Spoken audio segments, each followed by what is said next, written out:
À tous et à toutes, merci d'être parmi nous. Excusez-nous pour les quelques minutes de retard. Voilà, donc merci de venir assister à ce nouveau webinaire, les matinales RSM. Au programme de cette séquence, il s'agira d'actuariat avec notre équipe experte sur ce sujet. Donc, un webinaire spécialement réservé aux assurances mutuelles et institutions de prévoyance. Quelques peut-être consignes rapides avant de laisser la parole aux intervenants, consignes et quelques informations. Donc les matinales, c'est un webinaire, c'est un programme de webinaire sur la chaîne Finance de Webikeo, voilà, sur lequel les experts du cabinet RSM vont venir en 45 minutes précisément aborder un sujet d'actualité qui vous concerne sur la stratégie financière, fiscale, RH, SI de votre entreprise. Très rapidement, si vous ne connaissez pas RSM, nous sommes un réseau international d'audit, expertise et conseil, voilà, implanté dans 120 pays à travers le monde. Et en France, nous avons une petite vingtaine de bureaux partout en France et presque voilà, 1350 collaborateurs, avec une palette d'expertise très variée qui va évidemment de l'audit au conseil finance, en passant par la RSE et puis ce qui va être par exemple l'actuariat. Donc à présent, je laisse la parole aux intervenants, Pascal Serran, associé à RFM, et Romain Dacanal, manager sur les sujets d'actuariat, pour vous présenter leur webinaire. Et oui, juste une chose, pardon, n'hésitez pas, donc Manon est modératrice du chat, donc n'hésitez pas à poser vos questions au cours du webinaire dans le chat. Nous prendrons les questions, 10 minutes avant la fin pour vraiment aborder vos enjeux précis. Voilà, bon webinaire. Bonjour à tous. Écoutez, ravi de pouvoir vous présenter un nouveau numéro sur la partie ORSA, puisque nous avons déjà animé 2 webinaires beaucoup plus conséquents dans le passé.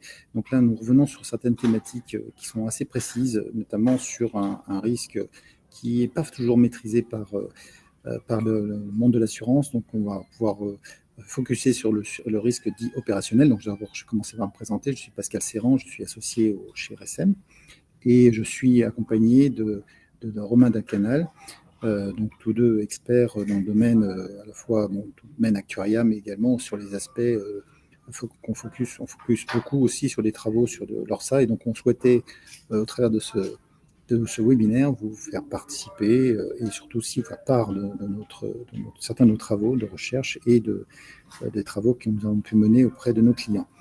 Je laisse la parole à Romain de se présenter rapidement. Merci Pascal et merci Élise. Donc, comme dit précédemment, je m'appelle Romain Dacanal, je travaille donc dans la pratique actuariat de Pascal Serran en qualité de manager. Donc j'ai rejoint RSM en 2023 et j'ai notamment pu travailler sur des sujets liés à Solvabilité 2 et notamment dans le domaine de la gestion des risques et de l'ORSA. Parfait. Très bien, donc on va faire un petit peu rapidement le point sur le sujet qui nous amène à ce webinaire. Donc on sait bien que la partie ORSA, c'est un sujet maintenant qui est plutôt bien rodé au travers des équipes, des entreprises d'assurance dans le sens large du terme, hein, que ce soit les IP, les compagnies d'assurance ou les mutuelles. Donc c'est un exercice qui est produit régulièrement, au moins une fois par an. Donc les entreprises en général font un gros travail aussi d'analyse sur le risque et prennent en considération un certain nombre de directives de la CPR pour produire notamment des scénarios de stress test.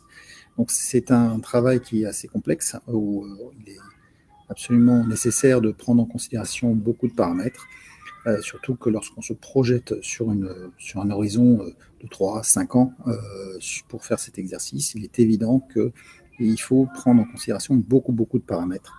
Alors l'objectif n'est pas de refaire l'état des lieux sur l'ORSA, mais de focuser sur certains aspects qui peuvent poser problème à des acteurs, en tout cas qui posent régulièrement problème pour une bonne tranche d'acteurs, qui est le risque opérationnel.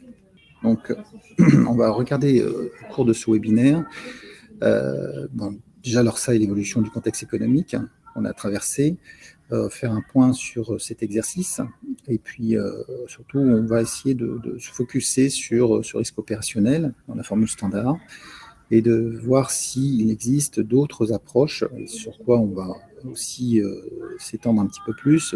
C'est quand on regarde un risque opérationnel, c'est comment ce risque opérationnel évolue dans le temps, et comment peut-on appréhender cette évolution de ce risque dans le temps, au travers du calcul du SCR. Les bénéfices que l'on peut attendre de cette approche dite dynamique et bien entendu d'autres champs d'application. Alors, si on commence à faire un petit comeback un peu de ce qui s'est passé, plutôt un flashback plutôt qu'un comeback d'ailleurs, sur les événements passés, donc on a repris un petit peu la frise historique depuis le démarrage de cet exercice. Donc, bien entendu, entre 2014 et 2017, il y a eu un gros travail fait par beaucoup d'acteurs pour mettre en place leur pilier 2. Donc, l'établissement notamment de la cartographie des risques était un exercice qui a été très très vite entrepris et qui a permis déjà de mettre enfin sur un outil qui est partagé par l'entreprise des différents points qui semblent assez sensibles pour l'entreprise. Sur la partie des rédactions des politiques écrites, bien entendu, c'est bien compléter ces cartographies de risque, et la mise en place, bien entendu, d'un dispositif de gouvernance qui est tout à fait approprié par rapport à justement à l'ensemble de ces risques qui ont été identifiés. Donc 2015 mise en place, on va dire, entre 2015, 2016, 2017, donc il y a pas mal de choses qui se sont produites au niveau des entreprises en termes d'investissement informatique, en termes d'outils essentiellement. Et puis on a en 2018, 2019, 2020, on va dire, pour aller assez vite, il y a pas mal d'événements qui se sont produits en parallèle de la période de rodage, on va dire, de cet exercice ORSA, comme par exemple, bien entendu, des événements qui sont liés à de cyberattaques, la pandémie que nous avons tous traversé, les événements géopolitiques, et puis surtout aussi les événements climatiques. Donc, si on passe ensuite au slide suivant, donc on va surtout revenir un petit peu sur cette pieuvre qu'on connaît tous. C'est de bien identifier, on sait que tous les modules qui sont principaux, comme qui permettent de construire ou calculer le basique SCR, donc le marché, la non-vie, la santé, le défaut, sont accompagnés de sous-modules et qui permettent de pouvoir bien calibrer un risque. Donc ces sous-modules, pour arriver au module principal, bien entendu, permettent de pouvoir apprécier leur corrélation, l'évaluation précise et leur évaluation et leur corrélation entre eux, et bien entendu de déterminer la valeur du SCR du module principal. Donc bien entendu, chaque module principal va faire l'objet aussi d'une corrélation, d'une étude de corrélation qui nous permettra de calculer le basique SCR. Alors ce qu'on peut observer une chose, c'est que le SCR opérationnel, lui, ne possède pas dans la formule standard de sous-module. Donc là, la difficulté des entreprises, c'était de voir comment on pouvait l'utiliser au travers d'ORSA. Donc, ce qui a été plutôt retenu pour la plupart des acteurs, je dirais même l'essentiel des acteurs, c'est de prendre la formule standard, entre guillemets, de la débrider, d'utiliser le modèle en tant que tel du pilier 1 et de le projeter puisqu'il est appliqué sur certaines assiettes qui permettent, avec des paramètres assez forfaitaires, d'estimer ce SCR opérationnel. Donc, ce qu'on peut dire à ce stade, on est plutôt sur une formule standard qui est beaucoup plus prédominante sur le marché. On pourrait imaginer que plus d'acteurs aient pris l'option de pouvoir adapter plus leur SCR opérationnel. Donc, c'est un module qui reste quand même important, qu'il faut absolument aussi bien évaluer. Il faut aussi prendre en considération qu'un gros investissement a été fait sur la cartographie des risques, qui est pour tous les acteurs très utile, mais la connexion entre ce SCR opérationnel et cette cartographie des risques n'est pas forcément très évidente, voire absolument absente.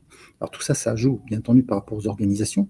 Lorsque vous avez des directions ou des départements qui d'un côté travailler sur le pilier 1 et le pilier 2 d'autre part, donc qui sont pas forcément, qui sont un peu disjoints.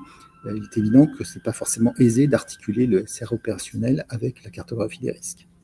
Alors, je vais laisser la parole à Romain, qui est la personne qui, chez nous, travaille pleinement sur ce sujet. Donc, Romain, explique-moi un petit peu comment ça fonctionne. Rappelle-nous la formule du SR opérationnel et explique-nous quels sont les éléments intéressants que tu as pu identifier en cadre de ces exercices. Merci Pascal. Donc effectivement, le SCR opérationnel a une formule donnée par la formule standard qui est cadrée, qu'on voit ici affichée à l'écran. Et ce qu'on peut voir, c'est forfaitaire finalement cette formule. On l'exprime en pourcentage du BSCR qu'on voyait auparavant dans la pieuvre, des éléments aussi de primes et de provisions, et un élément donc de frais liés aux unités de compte. Donc ce qu'on voit directement avec l'application de cette formule, c'est la significativité finalement du SCR opérationnel en lien avec les autres modules de SCR, puisqu'on parle donc au minimum de 30% du BSCR. C'est donc un montant via la formule standard qui est donc significatif. Et donc, comme je disais auparavant, ce qu'on peut constater, c'est le principe finalement forfaitaire de cette formule, qui ne permet pas donc pour les organismes qui mettent en place donc l'ORSA, le dispositif ORSA, l'application de cette formule ne permet pas de comprendre les risques intrinsèques à l'organisation, de faire une évaluation propre de ces risques en détail, donc je parle bien du risque opérationnel, de réfléchir donc au-delà de quels sont les risques de l'organisme, mais aussi de réfléchir à comment est-ce que je peux les atténuer, comment est-ce que je peux les quantifier. Et on peut voir aussi même que cette formule du SCR, dans un certain sens, pénalise aussi le développement de l'organisme, puisqu'on a une relation de proportionnalité entre les primes qui seront acquises et la valeur du SCR. Ce qui fait que quand on observe cette formule, on a une notion un peu d'insuffisant qui nous vient en tête. Et ce qu'on pousse généralement nos clients à faire, c'est d'aller au-delà. Et finalement, et on l'observe très souvent parmi nos clients, donc d'essayer de confirmer le montant qui sort par cette formule standard avec des analyses plus poussées des risques intrinsèques, quitte, si nécessaire, à, par exemple, constituer donc un capital add-on. On voit aussi donc que cette formule en elle-même, elle ne permet pas de capitaliser sur les travaux qui ont été réalisés auparavant sur la cartographie des risques qui aurait été construite par le contrôle interne, et donc même d'exploiter au maximum les informations disponibles au sein de l'entreprise, alors que le dispositif ORSA reste un dispositif global qui nécessite une approche holistique. Donc, capitaliser sur cette information, comme le disait Pascal précédemment, via l'utilisation de la cartographie des risques est quelque chose essentiel. Ce qui nous amène donc à nous poser la question donc, de l'utilisation d'une approche plus dynamique des risques, donc dans l'évaluation de ces risques intrinsèques à l'entreprise, d'envisager des tendances futures. Alors, comment est-ce que nous, on le met en place dans nos approches en général et dans les missions que nous avons pu réaliser précédemment? C'est dans un premier point, pour l'approche dynamique, de réaliser une approche combinée, donc bottom-up et top-down. L'approche top-down, l'avantage qu'elle va avoir, c'est d'être une vision très macro qui va être réalisée par la gouvernance et aussi une approche prospective, donc où on va vraiment réfléchir à quels sont les risques futurs. Et l'autre partie, donc l'approche bottom-up, qui elle est une vision plutôt micro, qui va être donc l'ensemble des risques qui seront remontés par l'ensemble des opérateurs et des services. Donc cette approche permet, au croisement de ces deux approches, ça nous permet donc d'avoir les deux visions, une vision macro, une vision micro. C'est la première étape de cette approche dynamique. La deuxième La deuxième étape, c'est donc l'identification des tendances à moyen et long terme des risques majeurs. On va par exemple penser aujourd'hui au risque cyber. Ce risque cyber, ça peut se matérialiser par l'arrivée récente notamment des intelligences artificielles génératives qui vont faciliter les attaques liées au phishing. On peut aussi citer les tendances de perte d'hommes clés, perte d'administrateurs quand on est au sein d'une mutuelle, et donc l'incapacité à pouvoir avoir de nouveaux administrateurs qui vont les remplacer. Mais aussi donc une part liée aux risques émergents qui sont à court, moyen ou long terme. On pense par exemple là très récemment, qu'est-ce qui se passe si on a une panne informatique, comme on a pu le constater très récemment avec le problème chez Microsoft, la panne qu'on a observée donc plutôt dans la semaine. Cette panne qui donc aujourd'hui est estimée à avoir coûté donc plusieurs milliards d'euros, notamment pour les assureurs et les banques. On peut aussi, en risque émergent, se poser la question de qu'est-ce qui se passe si, au niveau de mon parc informatique, j'ai un problème pour le renouveler. On avait eu, il y a encore quelques années de ça, une hausse des semi-conducteurs qui avait réévalué très fortement donc en hausse la valeur des cartes graphiques. Ces effets-là pourraient induire donc un coût supplémentaire pour le renouvellement du parc informatique futur. On peut aussi noter, donc ça faisait partie notamment des 10 tendances de risque qui avaient été évaluées par la CNP début 2024, la dégradation de la santé mentale et physique des travailleurs. Donc ça peut aussi faire partie des risques émergents à prendre en compte.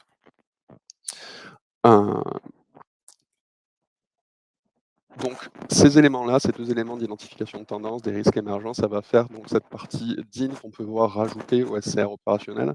Donc le SCR opérationnel n'est plus seulement une formule standard appliquée, mais c'est un élément complémentaire qui va nous permettre de prendre en compte les tendances futures des risques. Ces risques-là, ces tendances, quels sont aussi les moyens de les atténuer, de gérer ces risques, et ensuite, comment est-ce qu'on peut évaluer ces risques vis-à-vis des tendances? Alors, on peut penser aux méthodes traditionnelles qu'on utilise généralement, telles que donc, la loss distribution approach ou une méthode par scénario. Et enfin, la dernière étape de l'approche dynamique qui consistera à adapter donc, une matrice de corrélation qu'on utiliserait par exemple pour les autres sous-modules de marché, adapter cette matrice au risque opérationnel afin donc de prendre en compte cette facette corrélatoire entre les risques identifiés. En termes d'illustration, donc je parlais notamment des risques de cybersécurité auparavant, et je parlais notamment de la panne informatique. Pour continuer dans l'illustration, on a notamment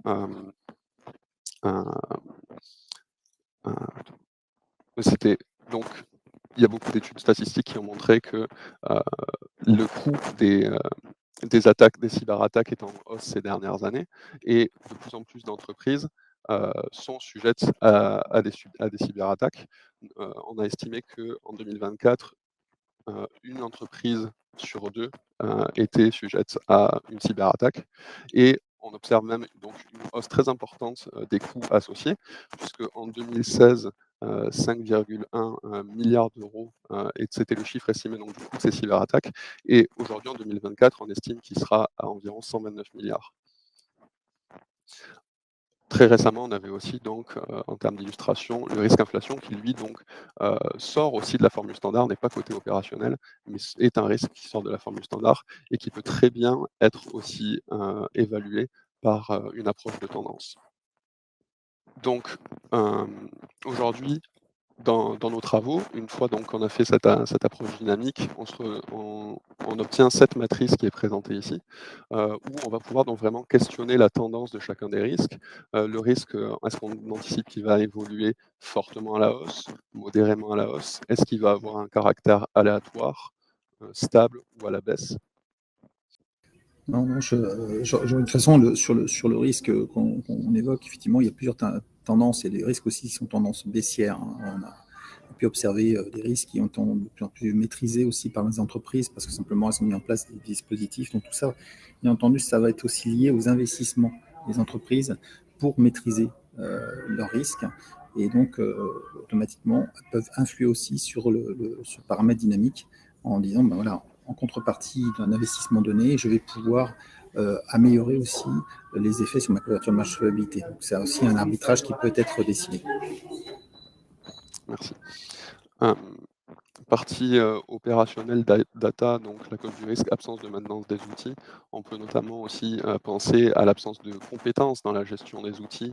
On a des outils aujourd'hui de projection qui sont importants au sein d'organismes assurantiels, donc tentaculaires, et ces outils, donc la connaissance est parfois centralisée auprès de certaines personnes seulement, un manque de documentation peut se faire ressentir, et des fois même les modèles eux-mêmes qui sont utilisés pour ces projections sont vraiment à cœur ouvert, disponibles donc à tous les utilisateurs, et on peut se retrouver des fois avec des modifications de code qui ne sont pas forcément anticipées. Donc ce sont des risques à prendre en compte.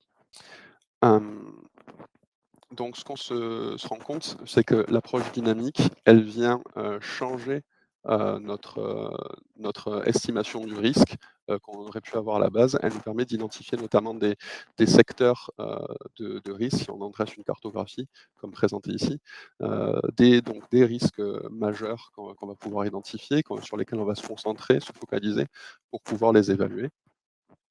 Au niveau de la cartographie des risques, dont on fait une représentation, un petit souci sur les slides. Au niveau de la cartographie des risques, dont on fait une représentation ici sur la droite, on n'est plus seulement donc en train de raisonner en termes de quelle est la fréquence de mon risque, quelle est la force, et en intégrant une maîtrise, mais on va aussi se poser la question de quelle est la tendance à court terme, quelle est la tendance à moyen terme, pour avoir une vision donc plus globale de l'impact du risque. Par exemple, donc on peut voir pour la partie intrusion dans les systèmes d'information, une tendance à court terme qui est modérément à la hausse, mais fortement à la hausse en moyen terme. Et ce sont donc ces modifications, cette inclusion de la tendance qui va changer la valeur liée à la projection du SR opérationnel sur les 5 années.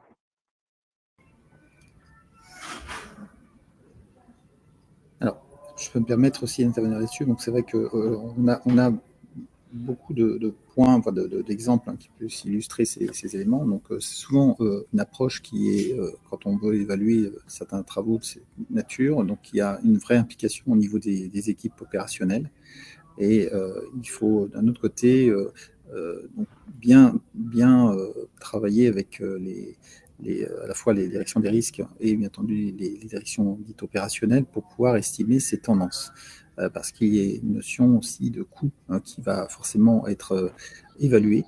Donc, ce sont des fourchettes de coûts qui vont être identifiées, évaluées par les différents opérationnels à dire d'experts. Donc, on a soit des qui sont tout à fait identifiables en tant que tels. Bon, c'est ce qui est dans le cas de la plupart des cartographies des risques, on a déjà cette évaluation. Maintenant, l'objectif, c'est de projeter et de dire, c'est un peu comme des mini-stress tests, c'est de dire dans des situations où on sait que la tendance va évoluer, donc on a un véritable travail pour pouvoir estimer ces coûts supplémentaires, ou au contraire, la décote du risque dans le temps à venir, compte tenu, comme je le disais tout à l'heure, des niveaux d'investissement qui ont été passés, décidés, parce que justement, certains coûts peuvent être assez importants pour une entreprise, et il est préférable, dans une vision dynamique, de les anticiper et de faire en sorte que l'on puisse atténuer absolument ces coûts à moyen terme, à court voire à moyen terme, et donc prendre les décisions le plus tôt possible, ce qui permet d'avoir un meilleur pilotage aussi de ce risque dans le temps, et notamment dans l'exercice ORSA, qui est un élément essentiel, qui permet aussi pour vous d'apporter une véritable documentation claire sur les effets des investissements qui ont été produits sur l'émergence ou la maîtrise d'un risque. Donc, les conséquences de l'approche, donc on peut l'observer via cet exemple qui vous est présenté ici. Donc, les chiffres présentés sont illustratifs. Donc, en plus donc, des modules de SCR qui vous sont présentés ici, la partie donc, risque opérationnel, comme vous le savez, vient se rajouter au BSCR. Ce module donc, BSCR intègre une dimension donc, de tendance qu'on peut observer à droite. Donc, ce qu'on voit généralement sur nos clients, c'est qu'il y a des conséquences assez significatives, notamment quand on prend en compte l'approche vraiment à moyen terme, donc sur les années futures. C'est ce qu'on observe assez souvent. Et donc cet élément de risque opérationnel embarque donc bien sûr une approche corrélative. Voilà, donc, à titre d'illustration, c'est plutôt intéressant de voir effectivement que l'on peut avoir des incidences plus ou moins sensibles selon l'exposition de l'entreprise. Bien entendu, ces effets sont là encore une fois plus à titre illustratif sur un des cas qu'on a pu identifier, mais on peut avoir des cas qui sont moins marquants, moins marqués, d'autres cas qui le sont plus selon le contexte.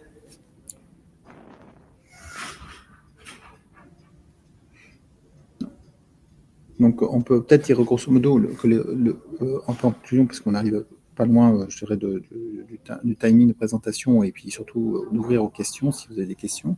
Alors, donc, on peut rappeler que l'avantage de cette approche, c'est que ça donne une meilleure visibilité de la couverture de marge-solvabilité projetée, dans le sens où on intègre des évolutions qui sont liées au contexte et non pas de prendre en considération une formule standard qui, elle, s'appuie que sur le volume d'activité ou le volume de risque engrangé.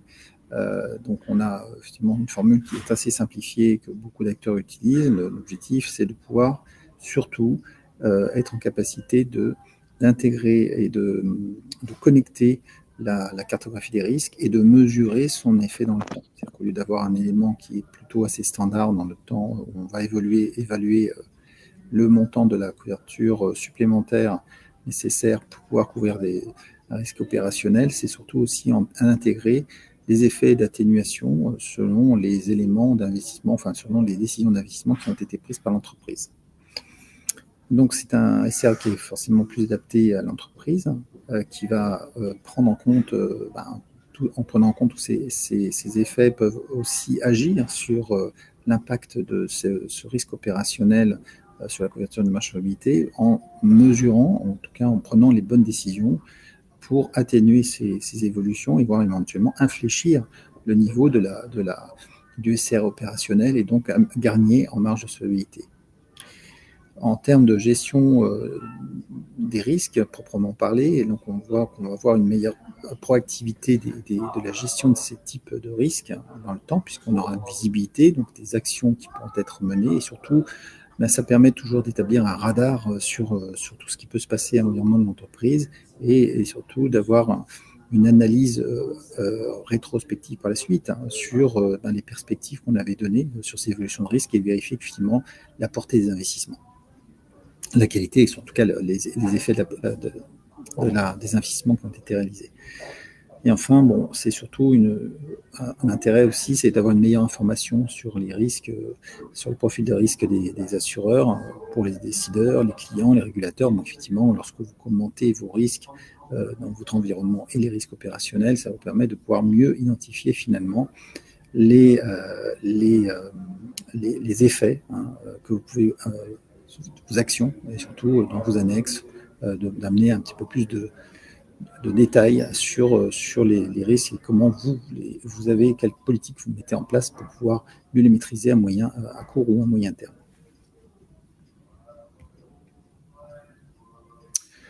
Voilà, nous arrivons à la séance de questions, il est 10h06, donc on a démarré un petit peu tard, on a pris un petit coup d'accélérateur parce que effectivement on est sur une période, on a eu un petit peu de mal sur le plan technique. Bon, il manquait une slide sur la conclusion que je pense qu'elle était déjà résumée, mais on va peut-être passer directement à ces questions s'il y a des questions. Je crois qu'on ne t'entend pas, pardon. Ah. Oui. Allô. Est-ce qu'il y a des questions? Ah, pardon. Merci beaucoup Pascal et merci beaucoup Romain pour votre présentation. Donc effectivement, ce qu'on peut faire pour commencer, on vous a mis un petit sondage pour voilà, avoir votre avis notamment. Donc on le lance. À votre avis, combien de temps faut-il pour mettre en place une approche dynamique de la gestion des risques telle que Pascal et Romain vous l'ont présenté? On a hésité à vous mettre une question sur les formules donné par Romain, mais il était un peu tôt. Donc voilà, si vous le souhaitez, vous pouvez répondre. Je pense que ça peut être aussi quelque chose que vous pouvez venir expliquer. Et c'est vrai qu'actuellement, dans le chat, pour l'instant, nous n'avons pas de questions spécifiques. Donc n'hésitez pas, voilà, si vous voulez compléter, notamment sur cette question. Le sondage est lancé. Et je pense que nous pouvons le valider. Voilà, on laisse peut-être encore 10 secondes. Voilà, partager les résultats. Est-ce que vous voyez, Romain et Pascal, les résultats? Je vous laisse les commenter. Donc on a 67% pour quelques semaines et 33% pour plus de 6 mois. Je pense qu'effectivement, on est plus sur quelque chose comme quelques semaines. Généralement, alors c'est une mise en place qui se fait donc sur la durée, sur des interventions qui sont pas forcément en continu, mais le temps effectif de travail se compte plus en quelques semaines que quelques mois. Voilà, il faut bien prendre en considération que ce n'était pas un investissement qui est très très lourd, bien au contraire. Ça reste quand même un investissement sur lequel on va compléter la cartographie des risques et d'apporter une analyse complémentaire auprès des opérationnels ou des directions des risques pour évaluer ces risques, je dirais, à court et moyen terme, au travers d'une analyse qui a déjà été portée sur la cartographie des risques. Donc ça, ce qui nous a permis de voir auprès de certains de nos clients que globalement, effectivement, comme dit Romain, l'approche n'est pas très très lourde. Par contre, elle nécessite impérativement l'implication des directions opérationnelles et des directions des risques pour à valider quelque part les évolutions à court et moyen terme des risques qu'on considère comme être majeurs. Parce que l'objectif, c'est bien entendu, on pourrait très bien aller très très loin sur les analyses sur toute la cartographie, sauf que l'objectif est plus de se concentrer sur les principaux risques majeurs, de les valoriser. Bon, c'est un peu la règle des 20-80, plutôt 80-20, et ça me permet d'aller assez vite pour pouvoir déjà mesurer et le suivre régulièrement. Sachant que dans les risques, il faut avoir aussi à l'esprit qu'il y a des risques émergents. Et dans les risques émergents, c'est un point qui est souvent négligé. On ne le voit pas spécialement.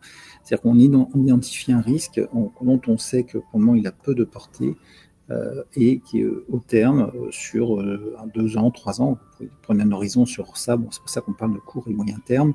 Donc déjà, on peut voir une évolution qui pourrait être beaucoup plus marquée au bout, par exemple, 2 ans, 3 ans. Et là, on peut se dire que ce risque-là, il faut le prendre en considération dans votre seuil qui permet d'identifier le poids relatif des risques qui me semblent être les plus significatifs.